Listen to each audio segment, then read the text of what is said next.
आइए आज हम आपको एक ऐसी टुन्नी की कहानी सुनाते हैं जो जंगल में दाना पाने के लिए उड़ी जा रही थी। अरे कहाँ जाऊं, कहाँ जाऊं, मुझे तो कहीं दाना भी नजर नहीं आ रहा है। टुन्नी फिर एक नदी के किनारे जाकर बैठ जाती है।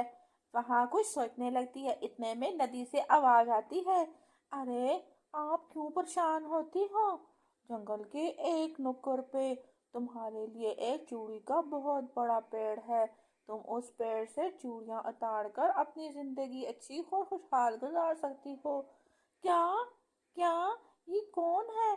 कौन बोल रहा है? मुझे तो कोई दिखाई भी नहीं दे रहा। तुम्हें दिखाई देने की जरूरत नहीं है। तुम्हें जो कहा जा रहा है तुम वही करो। अरे आप कौन हैं? आप कौन हैं जो मेरे लिए इतना कर रहे हैं? हम जो भी हैं, लेकिन तुम्हारे लिए बहुत अच्छा सोच रहे हैं। टुन्नी, जंगल के कोने में जाकर वहां पेड़ से चूड़ियां तोड़कर तुम अपना कारोबार शुरू कर सकती हो।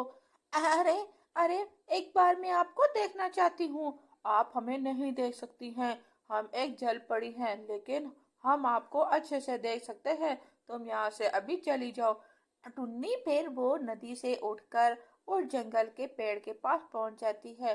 अरे पक्षी, तुम वही हो जो तुम्हें जल परी ने भेजा है। तुम्हारे हाथ में गुलाब के फूल देखकर मैं समझ गया हूँ। अरे, अरे, वो जल परी ने तुम्हें ये गुलाब के फूल दिए हैं। चलो टुन्नी, अब जल्दी से इस पेड़ से चूड़ी उतार सकती हो। तुम्हें हमारी तरफ से फुल इजाजत है। तुम्हारे साथ अब कोई भी नहीं छेड़ सकता। तुम अपना बिजनेस शुरू कर सकती हो। आप लोगों का बहुत शुक्रिया। आप लोगों ने मेरा बहुत ख्याल रखा है और उस जल परी ने भी मेरा बहुत ख्याल रखा है। अगर आपके पास वो जल परी आई तो मेरी तरफ से उसका शुक्रिया अदा कर देना। ऐसे पक्षियों की मदद करके उन्होंने हमारे पर बहुत आसान किया है। हमारी कभी भी जरूरत पड़ी तो हम जरूर आप लोगों की मदद करेंगे और हम तो आपके एहसानमंद रहेंगे। अब मैं चूड़ी उतार कर बाजार में बेचूंगी और अपना कारोबार छोटा सा शुरू कर दूंगी और अपने हालात भी अच्छे हो जाएंगे। अरे पेड़, मैं तुम्हारा शुक्रिया अदा करती हूँ। अब मैं चूड़ी उतार कर जाने लगती हूँ। अरे, अरे, मुझे नींद क्यों आ रही है? अरे, ये पेड़ के दरख्त के नीचे इतना सुकून है, मेरी तो आंखें ही बंद हो गई हैं। टुन्नी वो चूड़ियों का टोकरा बढ़कर गांव के एक नुक्कड़ पर बैठ जाती है। चूड़ी वाले, अच्छी अच्छी चूड़ी वाले। टुन्नी की आवाज सुनकर जंगल के बहुत सारे पक्षी जमा हो जाते हैं। अरे टुन्नी, तुम्हारे पास तो बहुत अच्छी खूबसूरत चूड़ियां हैं। ऐसी चूड़ियां तो हमने कभी किसी के पास नहीं देखी हैं। तुमने ये कहाँ से लाई हैं? अरे, अरे, अरे, मुझे बताओ तो सही, इनकी दाम क्या है? कोई तुम महंगी तो नहीं दे रही? अरे नहीं पक्षियों, मैं इतनी चूड़ियां महंगी नहीं दे रही। तुम लोगों को जो चूड़ियां पसंद है मैं वही तुम लोगों को दे दूंगी। ऐसे करते करते वहां पर बहुत सारे पक्षी जमा हो जाते हैं। कालू भी ये देखकर हैरान रह जाता है। अरे, ये कल तक तो इतनी गरीब थी, आज इसके पास इतनी चूड़ियां और इतनी कीमती चूड़ियां कहाँ से आई होंगी? ये तो अब जंगल की बड़ी पक्षी बन जाएगी। अरे ये तो बहुत बुरा हुआ। कालू कौवा दिल ही दिल में बहुत बुरा सोच रहा था और वो बहुत जेलस भी हो रहा था। अरे, वो इस टुन्नी को ऐसे चूड़ियां बेचते हुए जरा पसंद नहीं आती और वो वहां से फौरन घर की तरफ चल पड़ता है। वहां पे लूसी कबूतर बैठकर देख रही थी और वो बिल्कुल समझ गई थी कालू के जो दिल में मन में चल रहा था। अरे कालू, आज ही तुम्हें भेजा था खाने के लिए। मन्नू सुबह से भूखा है और मुझसे खाना मांग रहा है। घर में तो कोई एक दाना भी नहीं है जो मैं मन्नू को दे दूं।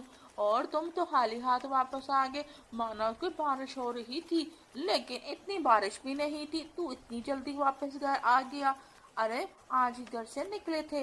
अरे, अरे रानो, बोलती ही जा रही हो। कोई मेरी एक बात भी सुन लो। अरे जो गांव में मैं देकर आ रहा हूँ तुम तो होश की उड़ जाएंगे। अरे वो रानो, वो टुन्नी जो कल तक भीख मांग रही थी गया है। सारे पक्षी उसके पास आकर जमा हो गए हैं और रंग बिरंगियां चूड़ियां ले रही हैं। मुझे समझ नहीं आती उस कहाँ से लाई है। अरे मैं आराम करता हूँ और रानो कुछ सोचने लग जाती है और कालू दुष्ट कौवा आराम करने लगता है। अरे आलसी कौवे, मुन्ना भूखा है और तुम मजे से यहाँ सो गए हो। तुम्हें आज ही भेजा था और आज ही खाली हाथ आ गया है। अरे तुम उस टुन्नी से ही सीख लो। अरे रानो देखना तो सही, मैं टुन्नी के साथ करता हूँ क्या हूँ, और तुम्हारे लिए भी ऐसी चूड़ियां लेकर आऊंगा। क्या तुम सच कह रहे हो कालू? क्या तू मेरे लिए ऐसी चूड़ियां लेकर आएगा? अरे तो मेरे पास तो एक ठेला भी नहीं है। अरे ठेले की बात नहीं है रानो, मैं उससे चूड़ियां लेकर आऊंगा और तुम्हें मैं दिखाऊंगा। और मैं उसको ये कारोबार बिजनेस नहीं करने दूंगा, नहीं तो वो बड़ी पक्षी बन जाएगी। गांव में हमारी तो कोई इज्जत भी नहीं रहेगी।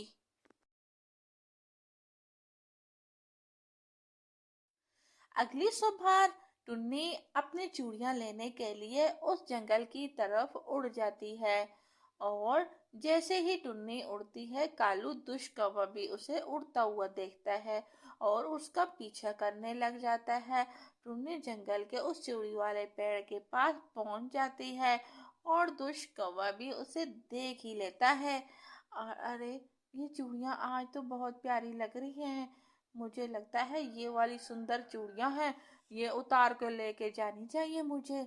और पक्षियों को बहुत पसंद आएंगी, पक्षियों को रंग बिरंगी चूड़ियां बहुत पसंद आती हैं।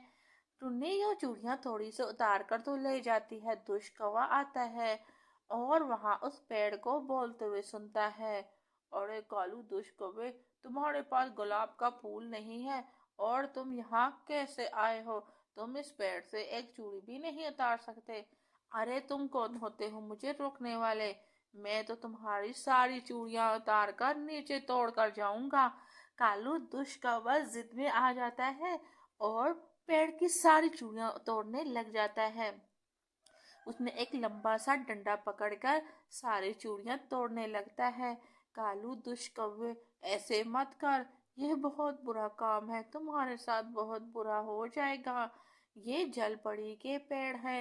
अरे कोई नहीं जल पड़ी, मैं नहीं जानता किसी जल पड़ी को।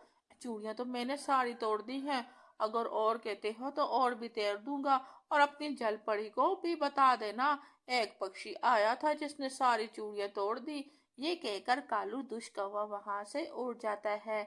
जंगल में कहता है, अरे प्यास लग रही है। अरे वहां जैसे ही पानी पीने के लिए वो नीचे बैठता है, वहां एक फाख्ता बेटी कहती है, अरे कालू दुष्ट कौवे, तुम यहाँ पे बैठे हो और तुम्हारे घर में तो आग लगी है। कैसी आग? क्या बात कर रही हो तुम? अरे फाख्ता, तुम्हें क्या पता? ये कहते हुए कालू दुष्ट कौवा अपने घर की ओर उड़ जाता है। अरे ये क्या हो गया? मेरे घर को आग लगी। अरे रानो और मेरा जग्गू, अरे रानो और मेरा मुन्ना। कालू ने अपने घर को आग लगा हुआ देखकर बहुत शोर मचा रहा था। टुन्नी कालू दुष्ट कौवे को तसल्ली दे रही थी। अरे कालू सब्र करो, अब क्या हो सकता है? जो तुम्हारी किस्मत में था वही हुआ है। देखो, अब घर को आग तो लग चुकी है, लेकिन हम इसे अब बंद नहीं कर सकते हैं। तुम्हें सब्र से काम लेना चाहिए। अरे नहीं टुन्नी, मैंने सबके साथ बुरा किया है, इसीलिए मेरे साथ भी बुरा हुआ है, मुझे माफ़ कर देना। इस तरह कालू को इसके किए की सज़ा मिल जाती है और उसने इस बात से सबक भी हासिल कर लिया है। जो कोई किसी के साथ बुरा करता है उसके साथ भी हमेशा बुरा ही होता है। तो आज की कहानी हमें हमारी अच्छी लगी तो चैनल को ज़रूर सब्सक्राइब करें, बेल का आइकॉन को ज़रूर प्रेस करें और इसी तरह की अच्छी अच्छी कहानियाँ हमारे चैनल पर सुनते रहें।